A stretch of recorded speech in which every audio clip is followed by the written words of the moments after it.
Moscow. Senya Hoffman, a Russian video blogger, says another blogger passed along an offer back in March. Was she interested in putting up an Instagram post mentioning the coming referendum on President Vladimir V Putin's amendments to the Constitution?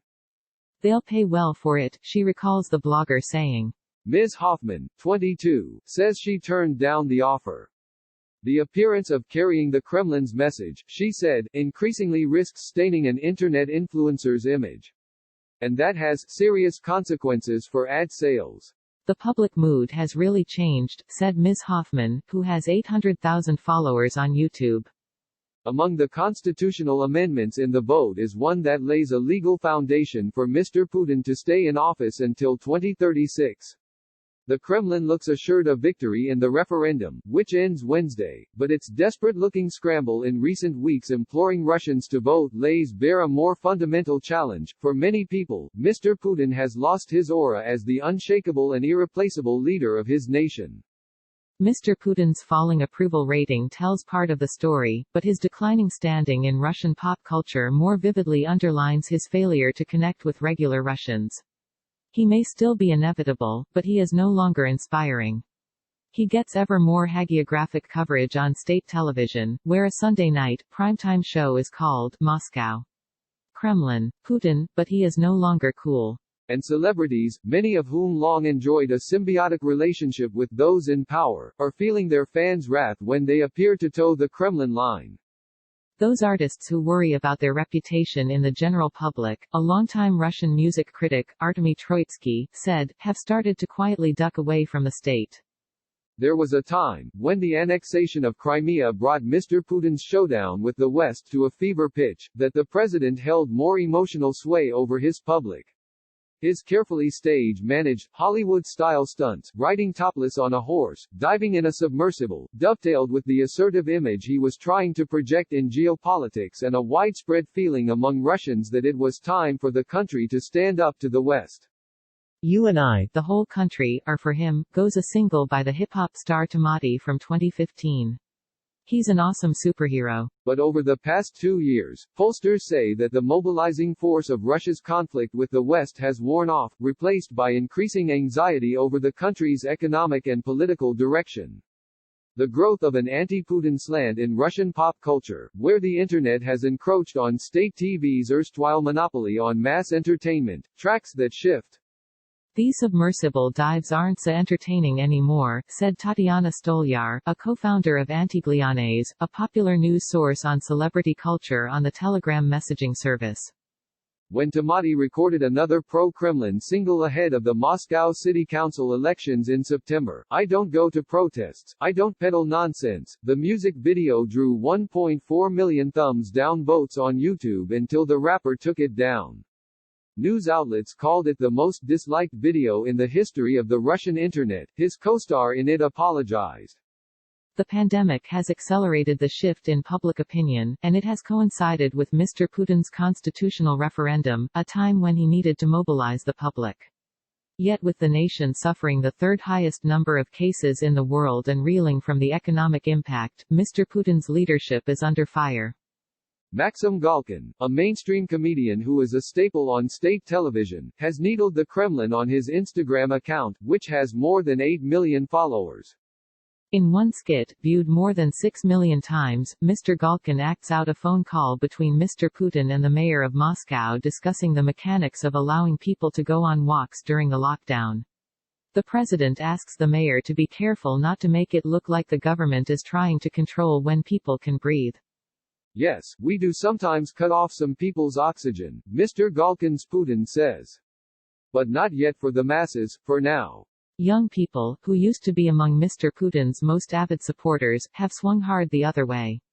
In December 2017, the independent polling group Levada Center recorded an 81% approval rating for Mr. Putin, and 86% among Russians aged 18 to 24.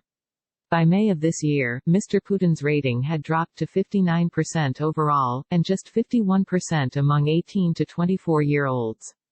It gets amplified by the internet. Denis Volkov, the Levada Center's deputy director, said of the swing away from the Kremlin among young people, against the background of overall fatigue with Putin. On the Internet, which is mostly uncensored in Russia, the expanding industry of YouTube and Instagram stars is increasingly dabbling in politics. Yuri Dud, a 33-year-old sports journalist who reaches audiences of tens of millions on his YouTube channel interviewing celebrities, has become a voice of the opposition. The vote on constitutional amendments is an embarrassment, he wrote on Instagram recently, drawing 1.2 million likes. The only point of the vote is to give Vladimir Putin the chance to stay in power until 2036. The government's apparent attempt to lean on online celebrities to get out the youth vote backfired when some of those same influencers went public about it. Eric Kituashvili, a car blogger with nearly 4 million followers, claimed he was offered $100,000 in exchange for urging fans to vote. Katya Kanasova, who reviews beauty products and online shopping sites for her 837,000 YouTube followers, claimed she was offered $14,000 for hinting poignantly that the amendments would be good for motherhood and childhood. I don't fault these people, because they just don't realize what they're doing, Mr. Kituashvili said in a profanity-laced rant on Instagram, referring to those celebrities who did urge their followers to vote in the referendum. They'll be extremely embarrassed when they figure out that they simply sold out their motherland. The truth of those claims, or who exactly was making the offers, could not be independently verified, but the mere fact that a slew of widely followed lifestyle bloggers spoke out about them offers an indicator of the public mood. Ms. Kanasova, who declined to comment for this story, said in a YouTube video that her offer arrived from an unspecified source in a roundabout fashion, through acquaintances of my acquaintances.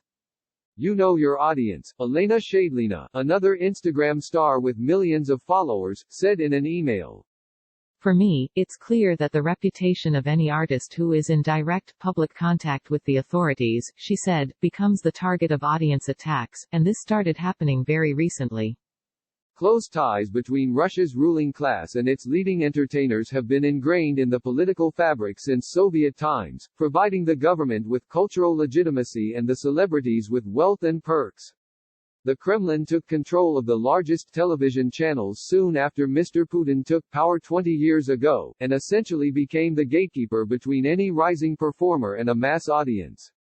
Few raised eyebrows, then, when parades of Russian celebrities backed his presidential campaigns or when Philip Kirkorov, one of Russia's biggest pop stars, praised Mr. Putin in 2017 for achievements so great they were beyond comprehension.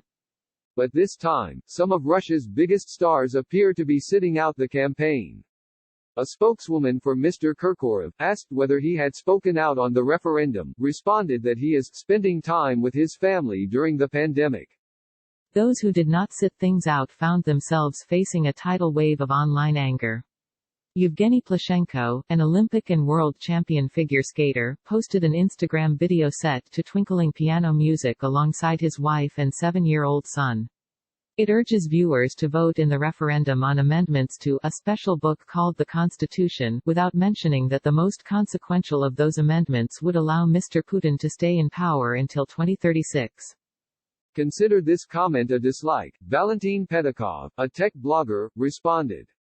For that, Mr. Pedakov got 108,063 likes, and counting.